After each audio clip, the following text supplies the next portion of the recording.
Good morning. I'm going to give you guys about 8 minutes to go through these two problems. I want you to draw out all four products, so both the endos and the exos, and then use resonance to predict which will be your major product. And I will see you guys in a minute.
Good morning. All right, let's get started. So, Diels-Alder reaction. We are going to do a cyclization, make a 6-membered ring.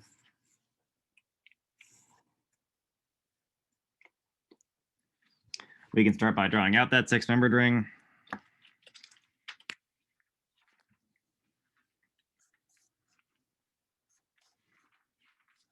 With our double bond here. Let's take a look at our diene portion. So this OMe is going away from the center, which would get pushed up. So this is going to get pushed downward. We're going to end up with this on a dash. This methyl at the bottom here is going towards the middle, so it'll get pushed upward. Or sorry, wedge. This line up on a dash here. This is our diene portion of this. This will not change. We can redraw this 4 times or 3 more times.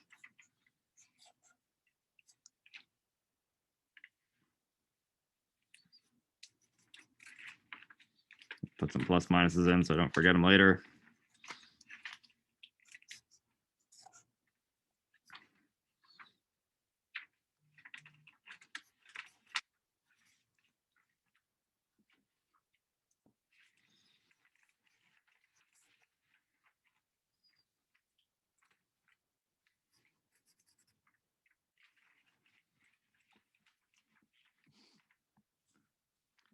All right, so now we need to take a look at our dienophile. They are syn to each other, or cis to each other. They're going to end up syn in the final product. Our more favorite is going to be where they are coming in from below. So we can draw these as dashes. Carbonyl should be on the top. Ethyl on the bottom. This is going to be our endo configurations or exos. On the right here are where this comes in as a wedge.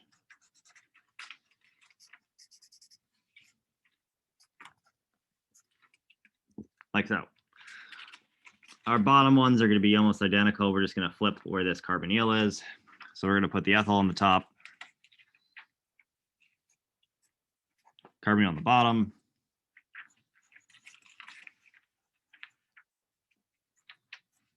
Same thing here with wedges. All right, so our endos would technically be our major product versus the exos. We need to do resonance to figure out which one of these two we can cross out. So I'm going to redraw this over here.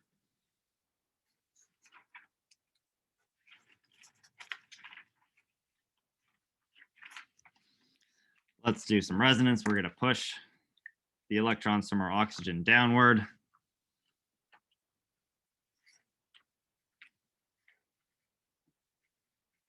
They're going to end up on this bottom carbon here. We can do the same thing with this here. Let's push these upward.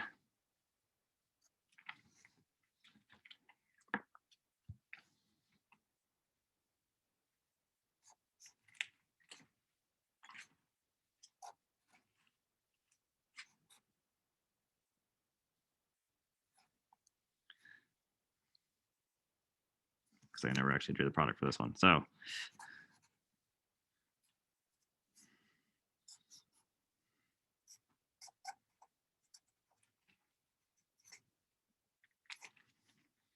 positive, negative. Let's draw these out, figure out which ones are actually going to work. There's a question in the chat. Why is the diene substituent a wedge when it's going towards the middle?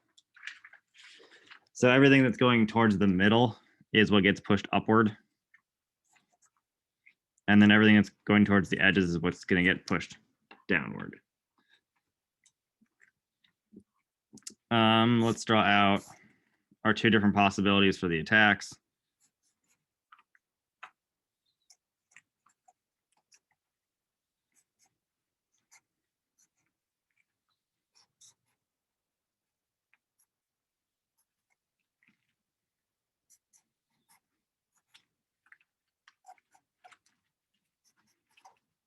So we drew this negative down at the bottom.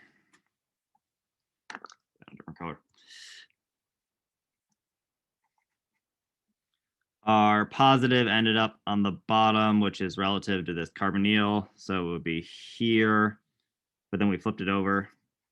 So here, when we're doing our attacks, we're going to start with our negative. If we were to move this one over, it would not be attacking the positive versus this one, which would. So this is going to be our favored conformation.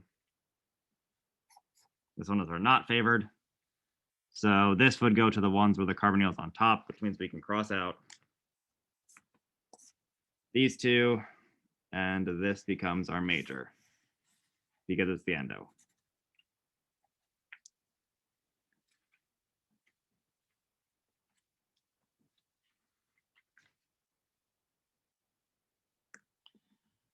All right, moving on to the second one.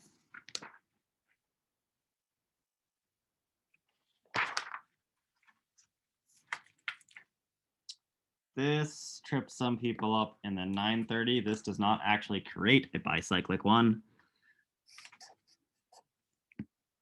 Because there's no like bridge head here, this is still going to make a normal 6-membered ring. We're just going to have another ring attached to it.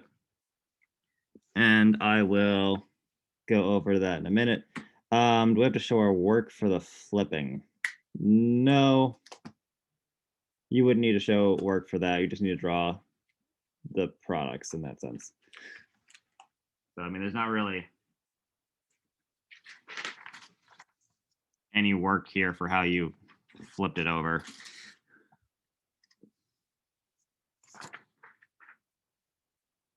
Okay, so making a 6-membered ring. Ooh, it's a little nasty looking.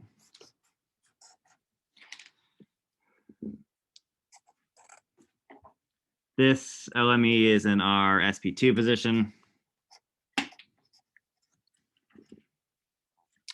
These are both going away from the center, so they both should end up as dashes. That is our diene positions, so we can redraw this guy.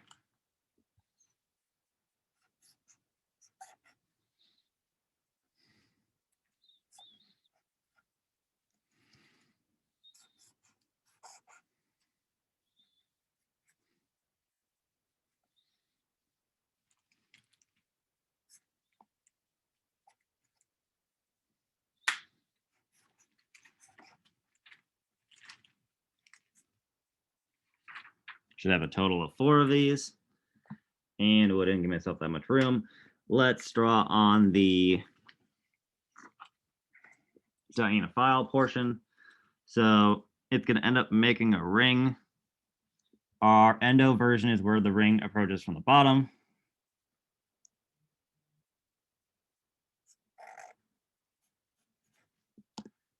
Which would look like this. We could also have it approach from the top.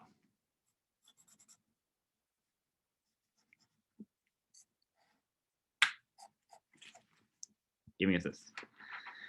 On the bottom. Oh, so someone asked, why is the OME not placed in a wedge or a dash? Because you have this double bond here. This is an sp2 carbon. It's planar, so there is no wedge or dash. These are all 180-degree angles. It's not like a tetrahedral structure. Okay, we need to flip this carbonyl over because we're flipping this whole thing over.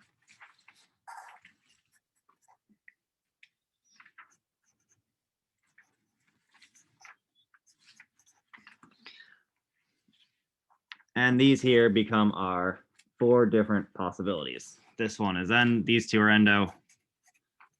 These 2 over here are exo. Endo is where it comes from below. Let's do some resonance. I like to do the diene file first. I think it's easier. Pushing up to the carbonyl.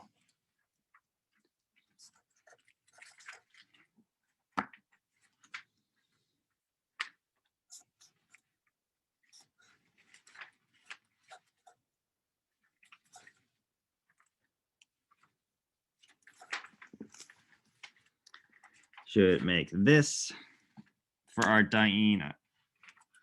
When we have it in this position, this OME here, these electrons The only place they can go is to get kicked to this position, giving us a slightly different structure than what we had in the previous example.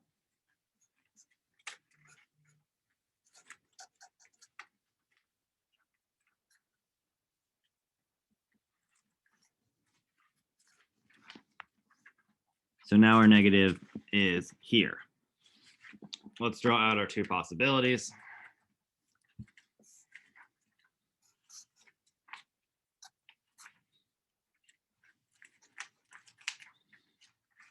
I didn't give myself a lot of room.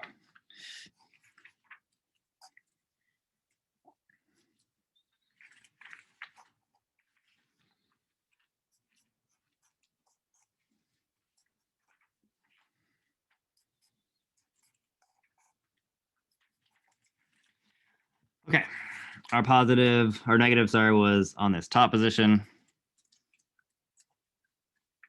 Positive was at the bottom. We flip this one over, so now it's at the top here. When we're doing our cyclizations, negative is, in this case, attacking the spot where it doesn't have the positive. For this one, it's attacking the spot where it does. So this second one is going to be favored. This is our flipped product, which means we can get rid of the first two. And then this one would be our major.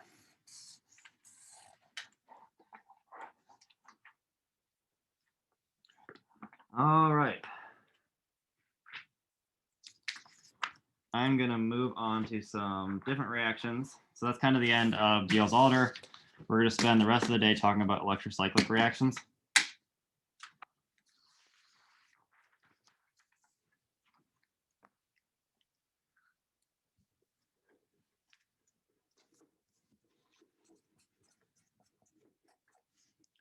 Which uses a concept we talked about a week ago. We were doing our orbital diagrams. But I'm going to kind of break down a really simple one, and then we'll talk about some more complicated ones in a minute. So the basic concept of these is you have some sort of system that has double bonds in it. We're going to do this one here. This has, it's 6 pi electrons. And really, that just means that there's 3 double bonds. We have a double bond here, double bond here, double bond here. They are all conjugated to each other.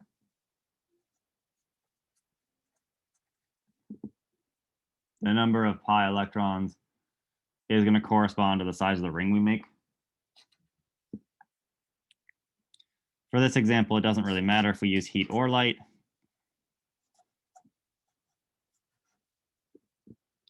What's going to happen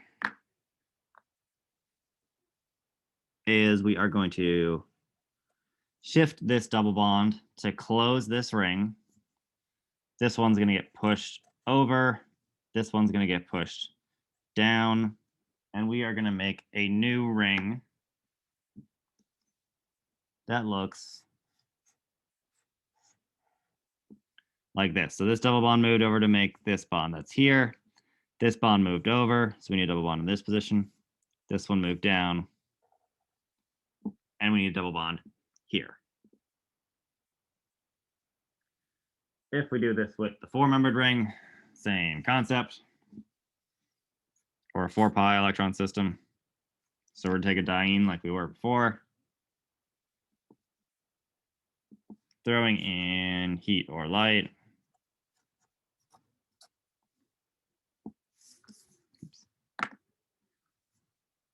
Our electrons can go to form this ring. These ones are going to get pushed downward. We can make a 4-membered ring. So this one made the bond here. This one came down to give us a box with a double bond.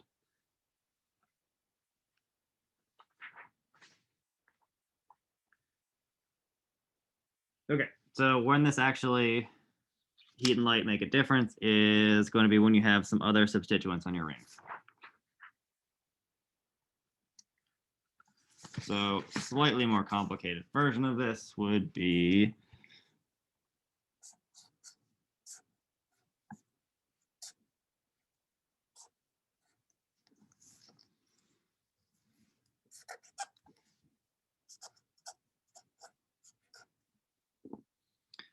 this. And there's two really different possible products we can make. So our cyclization is going to happen just like it did before. We don't really care about these two little methyl groups coming off of here. They don't have double bonds on them.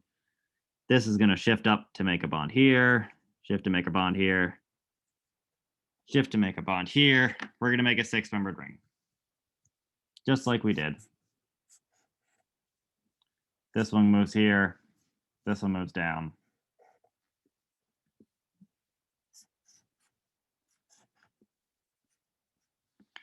Our two different possibilities are going to be either these two remain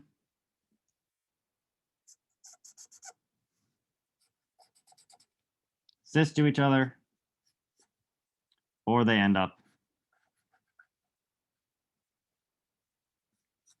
as trans. And that is going to depend on a couple of different factors. And it's going to come back to what we talked about when we were talking about orbitals. So if you remember these orbital energy diagrams,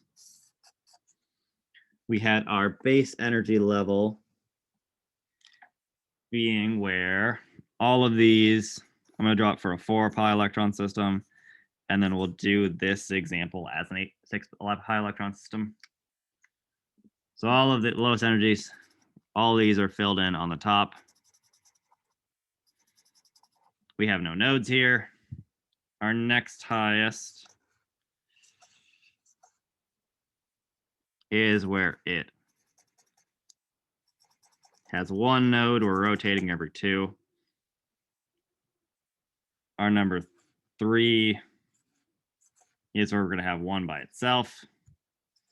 A pair of 2 electrons, 1 by itself, and then the highest one is an every man for itself kind of situation. And as we talked about briefly, there's kind of this imaginary line that we're going to care about. And anytime you heat something, it's going to end up with this kind of 2n pattern where there's just pairs of 2. And if you throw light into solution, we're going to get this alternating pattern where you have 1, as many pairs of 2 as you can have, and 1. And I'll kind of go over this more when we get to those reactions. But let's just start with some heat reactions. So we're going to pull this same example up top and talk about it for heat. Seems to be working well there.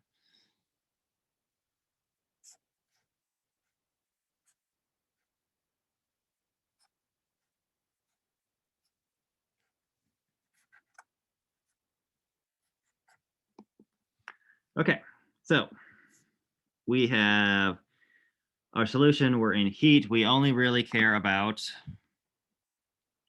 the carbons that have double bonds attached to them. So these 6 here, 1, 2, 3, 4, 5, 6 carbons. These last 2 with methyls on it don't affect our orbital structures at all. So I'm going to redraw these without any double bonds, and instead put in orbitals.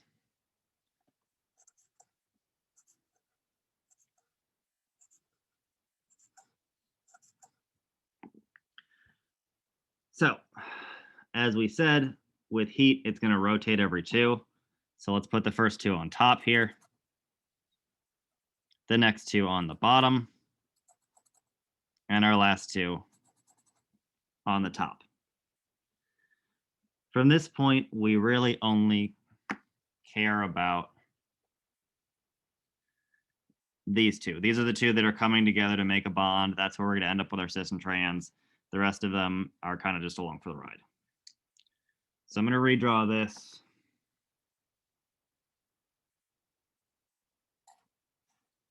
In kind of a 3D way. I've basically just pulled this down. I'm only going to draw the two endpoints. This one here was at the top. This one here was also at the top. So this would be our representation of this if I kind of rotated it 90 degrees clockwise. From this point, to determine what we're going to get, I need to rotate these two ones with the electrons towards each other. So this part on the left, I need to rotate it clockwise. And when I do that, it's going to rotate this clockwise. It's also going to rotate this. If you think of it as being like rotating a pen clockwise, it's going to push it upward. So this is going to end up going up here. This one on the right, in order to get this electron to the middle, I need to rotate it counterclockwise.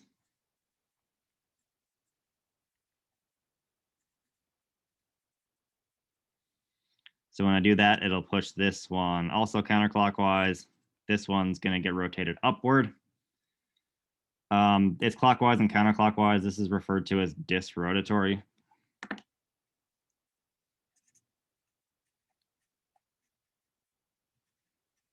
And that just means that they're going in opposite directions. So this one got pushed up. This one got pushed up. We know we're going to make a 6-membered ring because we have 6 pi electrons.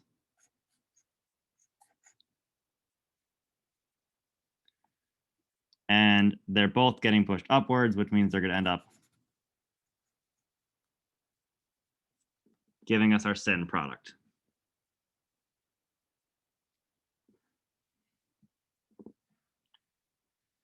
Okay. I'm going to go through a different way to do this, which is a little bit quicker. It doesn't really go through like as many of this orbital diagram things as the other way. Some people like it better. Some people like this way better. It's kind of a personal preference.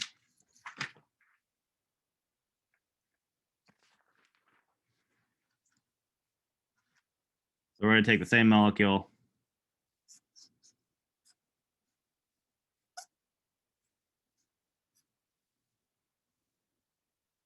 We are still going to draw out its orbital diagrams.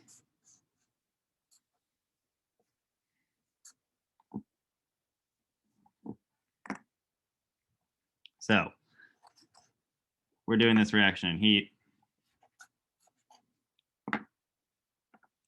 We have 1, 2, 3, 4, 5, 6 of these pi electrons here. First pair is on top. Second pair is on the bottom. Third pair is here is on top.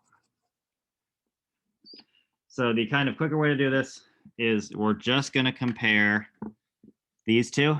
So this one is on top. You think of this as top and bottom. This one's also on top. These two orbitals are the same.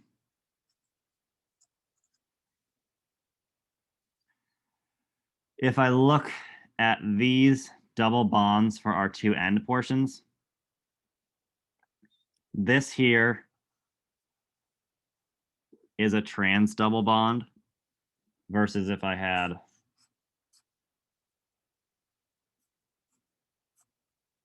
this would be cis. This is going up and down. Both our H's are on the same side. Here, the H's are on opposite sides. This is trans. This double bond here is also trans. Just isolating. This one, you can see that is, oops, a little off the screen there. Just a trans double bond. These two are also the same. They're both trans. Anytime you have same plus same, it's going to give you a, I guess it's syn. Syn product. If you have same plus opposite, and we'll do a bunch of examples of these, it'll give you trans.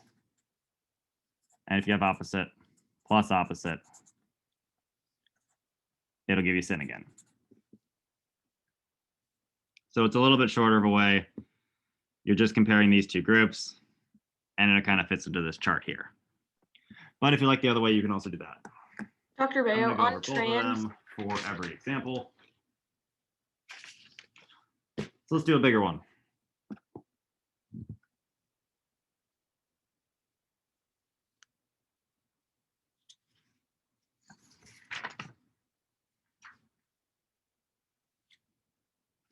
I'm going to do an 8-member ring. Still going to be using heat.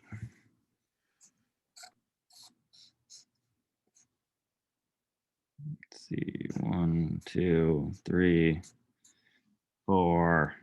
I'm going to put these trans to each other. Let's throw an extra methyl on there for the heck of it. Dr. Bayo, on the last thing that we just did. All right, we are in heat here. You cannot hear me. Just kidding. Oh, did I write trans instead of anti? I did. Sorry. Anti. Okay. So we have 4 double bonds, 8 pi electrons. We are going to make an 8-membered ring. So 1, 2, 3, 4. Move this one over, move this one over, down. Let's start by just drawing our 8-membered ring so we don't get confused there.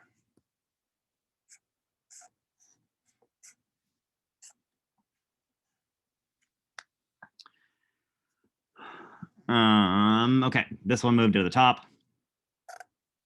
This one moved down to the side. This one moved to the bottom.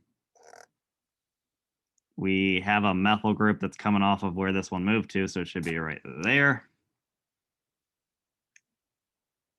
Let's take a look at our orbitals.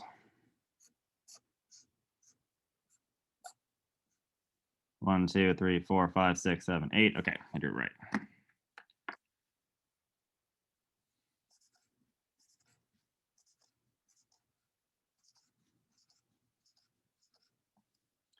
Starting with the first 2 on the top. We'll put the next 2 on the bottom, next 2 on the top, last 2 here on the bottom. I'm going to compare the 2 endpoints. I'm not going to try to draw an 8-membered ring because I'm probably going to mess it up. So I'm just going to put kind of like a squiggly here. On one endpoint, let's see, these are coming out.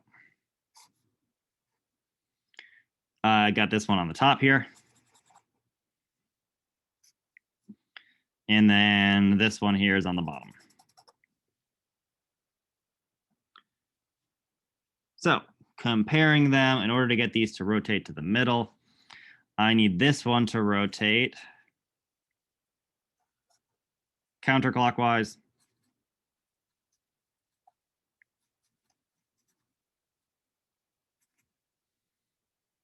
This one also needs to rotate counterclockwise.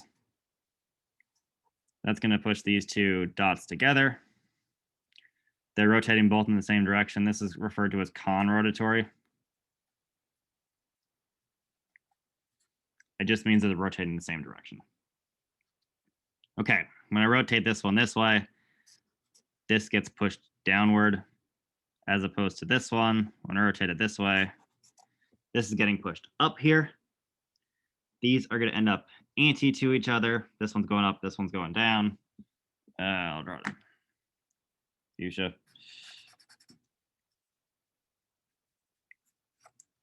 And we'll end up with this product. You could also do it the other way. So this one is on the top. This one is on the bottom.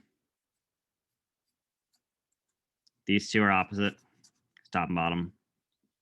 This is a trans double bond here. This one is also trans. These 2 are the same plus opposite, gives you the anti-product. So again, either way works. All right, let's do some light reactions. Light reactions are the same concept. It's just going to change this orbital pattern here, and then every other rule is going to be the same. let's go back to the example we were doing.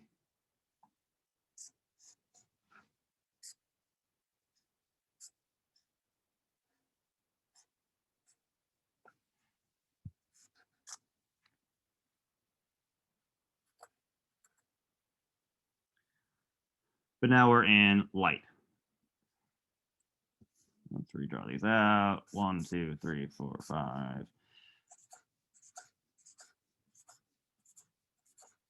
Okay, so I gave you a pattern of 1 plus 2n plus 1 here.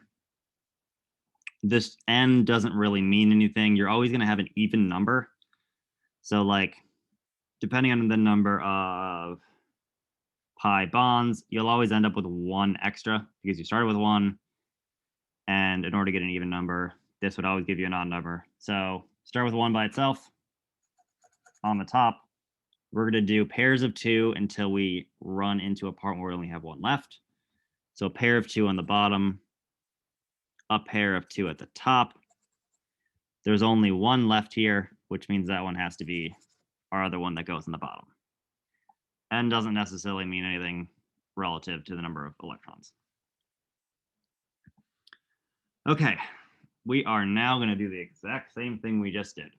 So we just have a different pattern here.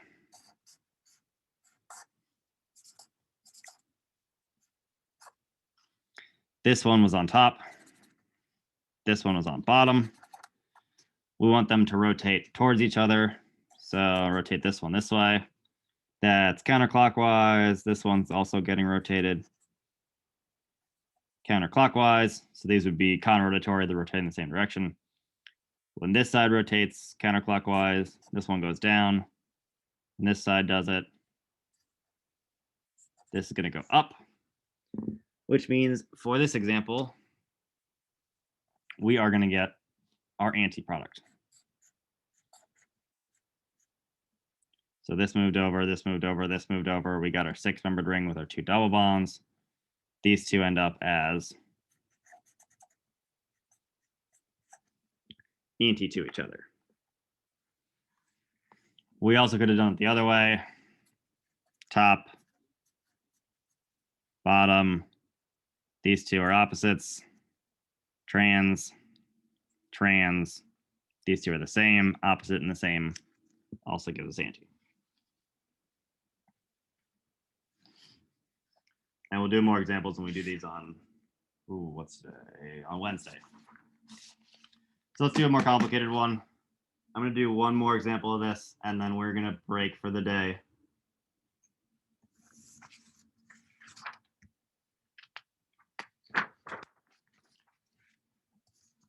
We'll do an 8-membered one with a couple of extra substituents.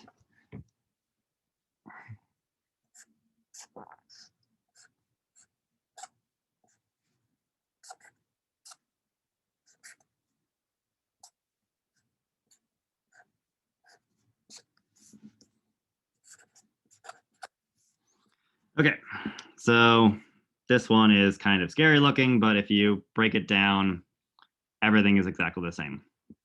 So we have 1, 2, 3, 4 double bonds here, which means we're going to make an 8-membered ring. So we can start by drawing that.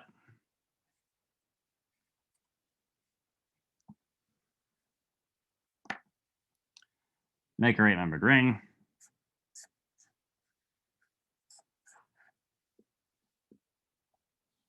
Let's see, this double bond moved up to make a bond here. This one moved to the top.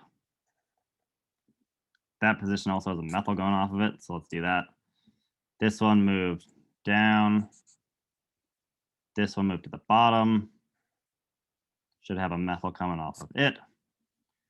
And we've got our skeleton. So now we just need to figure out cis and syn and anti at these positions. Let's break this into orbitals.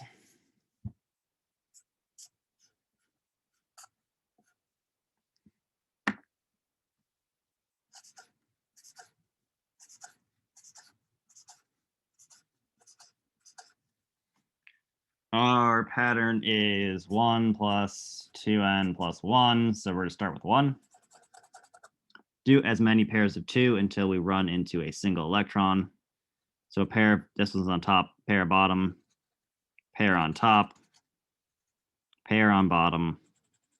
There's only one left over, so it'll be on the top here.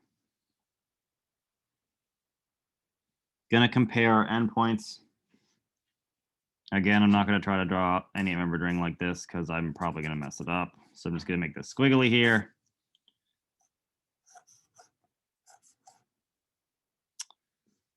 We had like ethyl, methyl, ethyl here. So this one was on the top. Actually, they're both on the top, which is kind of nice. All right. In order for them to come together, this one needs to rotate counterclockwise. This one, to get it towards the middle, needs to rotate clockwise. So when this one rotates clockwise, it'll push this up. These are disrotatory because they're rotating in opposite directions. So this ethyl will go up. When this happens, this ethyl will also go up. And then this methyl that's in the middle here is going to get pushed downward. So the two ethyls are getting pushed in the same direction, and we can draw those two as syn to each other. I'm going to pick wedges. You could also draw them both as dashes, as long as it's the same. And then whatever was drawn here, so we drew wedges, which means this methyl has to be on a dash.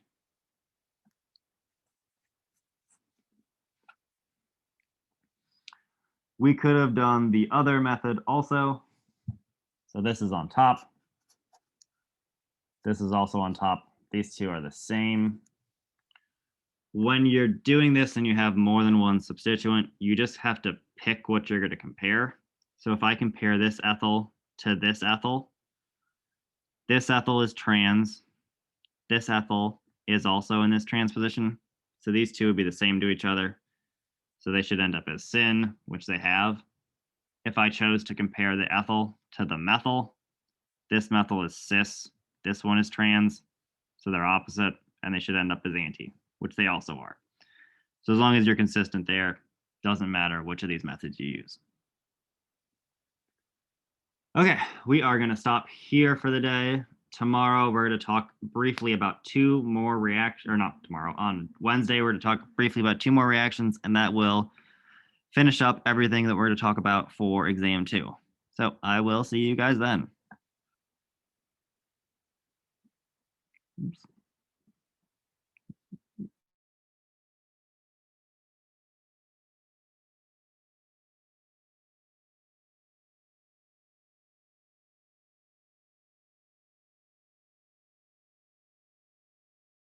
There's a question on which chapters are covered for the exam. So it'll be 13, 16, and then we'll do some more NMR over ethers. So a little bit of 15.